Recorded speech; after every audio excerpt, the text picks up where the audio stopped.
The Philippine Showbiz List presents Ano ang nangyari sa showbiz career ni Rainier Castillo? Showbiz Beginnings in GMA. Taong 2004, isa si Rainier Joseph Diaz Castillo sa mga kabataang nangarap na makapasok sa entertainment industry sa pamamagitan ng kapuso reality-based artista search na Starstruck Season 1, kung saan siya ang hinirang na first prince o runner-up.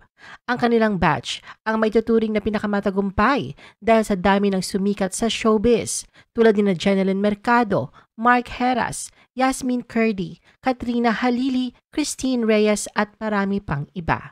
Hindi man pinalad na mauwi ang titulo, ito naman ang nagbukas ng maraming oportunidad sa karera ni Rainier. Nabigyan siya ng lead roles at nakagawa ng maraming teleserye at acting projects sa GMA. Katunayan, matapos ang final judgment ng Starstruck, agad siyang naging bahagi ng cast ng youth-oriented show na Click, kung saan ay nauwi niya ang parangal mula sa PMPC Star Awards for TV bilang Best Male New TV Personality. Hindi kaila ang magandang pasok niya sa showbiz, kung saan ay nariyan ang sunod-sunod na proyektong ipinagkatiwala sa kanya. Nakilala si Rainier sa kanyang hairstyle na inspirasyon mula sa sikat na F4.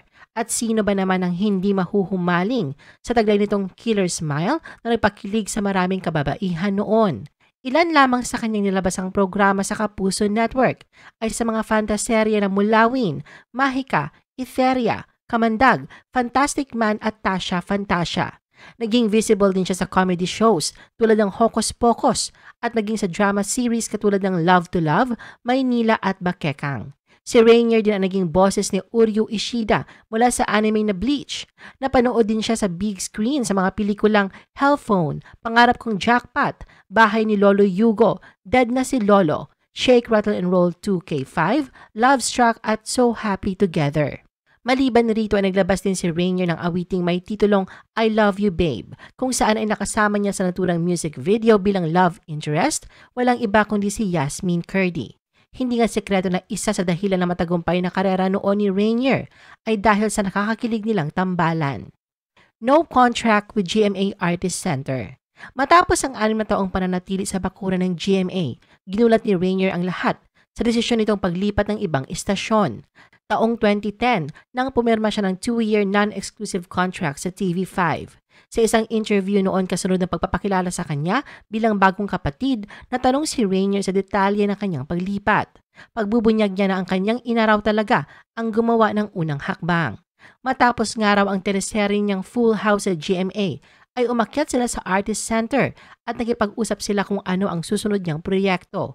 Medyo wala raw nasagot sa kanila at dahil sa siya ang breadwinner ng pamilya, kinailangan niyang maghanap ng trabaho dahil kung hindi, ay wala silang makakain.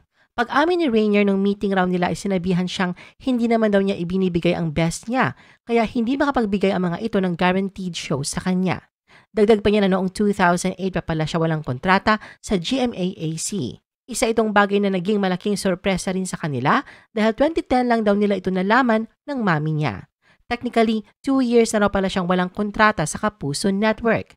Sakto naman daw na matapos ang pagkikipagpulong nila sa Artist Center ay dumating ang offer mula sa TV5. Lahad ni Rainier na ang gusto lang naman niya ay makapagtrabaho para na rin sa pangangailangan ng kanilang pamilya. Hindi naman siya demanding at matyaga siya naghihintay sa kung ano ang ibigay sa kanya. Kailanman ay hindi nga raw siya nagreklamo, pero syempre, kailangan ding may gawin siyang hakbang. Paano na lang daw ang pagiging breadwinner niya at makakaipon ng pera kung paminsan-minsan lang na mabigyan ng trabaho. Alam raw ni Rainier na naintindihan ng GMA ang desisyon niyang paglipat. No grudge with GMA. Nang matanong si Rainier kung naramdaman ba niyang hindi siya importante sa GMA at nagalit na wala na pala siyang kontrata, anya wala siyang naramdaman na ganon. At hindi umano siya kailanman nagkaroon ng sama ng loob. Mas pinili na lang raw niya na kailangan niyang magtrabaho. Sa tanong naman kung hindi siya nag-aalala na masabihang ingrato dahil sa produkto siya ng artista search ng Kapuso Network, ayon kay Rainier, unang-una sa lahat ay ginawa naman daw niya ang mga trabahong pinapagawa sa kanya. Naging professional nga raw siya sa lahat at wala siyang matandaan na may masama siyang ginawa o ano paman. Bagamat aminadong hindi niya maiwasang maramdaman na wala masyadong plano sa kanya ang GMA Artist Center, anya naiintindihan naman daw niya na mas may kailangang i-prioritize na ibang artist kesa sa kanya. Sa huli, nag-iwan ng mensaheng pasasalamat si Rainier sa GMA at giniit na hindi siya nagkulang talaga. Kahit nga raw na minsan ay nararamdaman niyang napakaliit ng tingin ng ibang mga kapuso sa kanya, paniniguro niya na naroon pa din ang pagmamahal niya sa mga ito. Ayon kay Rainier, daladala niya ang payo sa kanya na never burn bridges dahil sa hindi mo masabi na baka balang araw, kailanganin mo ang tulong nila ulit. Basta anya, nandoon ang respeto niya sa mga ito at habang buhay niya natatanawin na utang na loob sa GMA7 kung sino siya ngayon. Kung wala nga raw ang starstruck ng kapuso, walang Rainier Castillo na makikilala. TV5. Sa pagpasok sa panibagong tahanan, ay nabigyan agad si Rainier ng mga shows. Ilan lamang sa mga ito ay ang Sunday noontime musical variety show na PO5. Kung saan nabigyan siya ng pagkakataon na mag-host. Napanood din siya sa programang Fantastic, Loco Moco You at gumanap na pulis sa seryeng Ang Utol Kong Hoodlum. Ngunit sa kabila ng pagsisikap at kagustuhang maipagpatuloy ang karera sa showbiz, hindi gaanong umalagwa ang kanyang career sa bakuran ng TV5. Back in showbiz, signed up with Viva Artist Agency. Sa pagtatapos ng kontrata sa TV5, mula 2012 hanggang 2013, madalang na nakikita ang kanyang presensya sa harap ng kamera.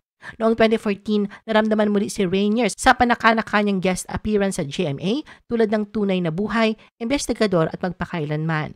Bagamat na rin ang television guesting at out-of-town shows, kapansin-pansin ang pananamlay ng kanyang karera.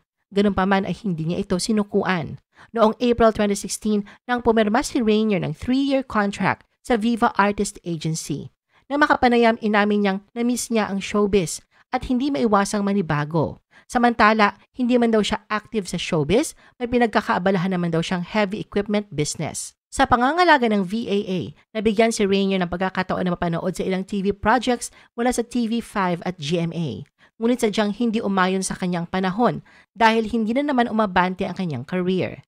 Sa isang interview noon, inamin ni Rainier na hindi raw niya maiwasang malungkot sa mabagal na takbo ng kanyang career sa pagbalik niya sa showbiz. Iniisip lamang daw niya na baka wala pang show na bagay sa kanya. Naniniwala naman daw siyang darating ang tamang oras para sa kanya na magkakaroon ng sunod-sunod na proyekto katulad ng dati. Ayon kay Rainier, ayaw niyang mag-give up sapagkat ang umarte at mag-perform ang gusto niyang gawin.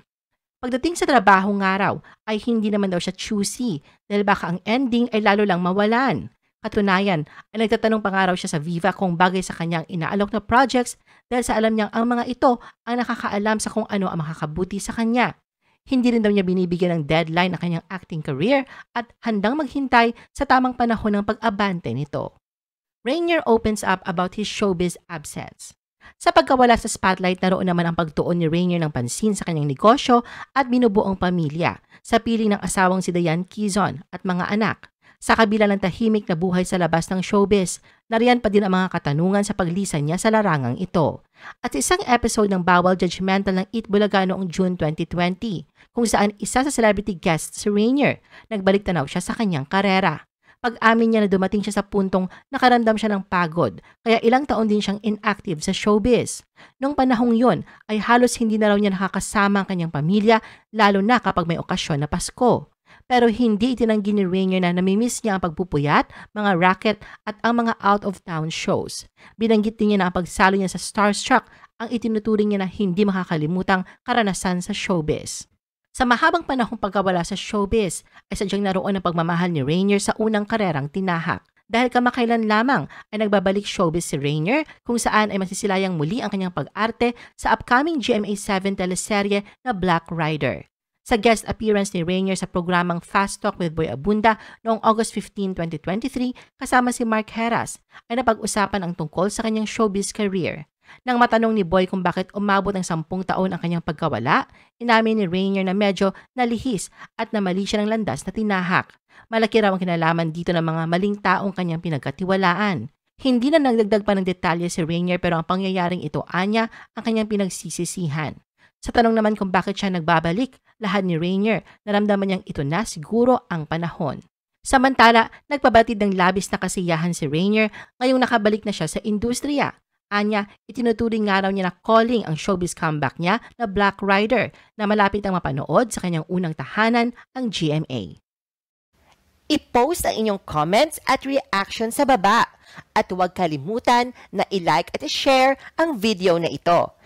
Gusto mo pa ba ng ibang showbiz videos? Panoorin ang aming iba pang top viewed videos. Para sa aming mga YouTube viewers, pumunta lang sa description ng video na ito o i-click ang link sa itaas ng screen.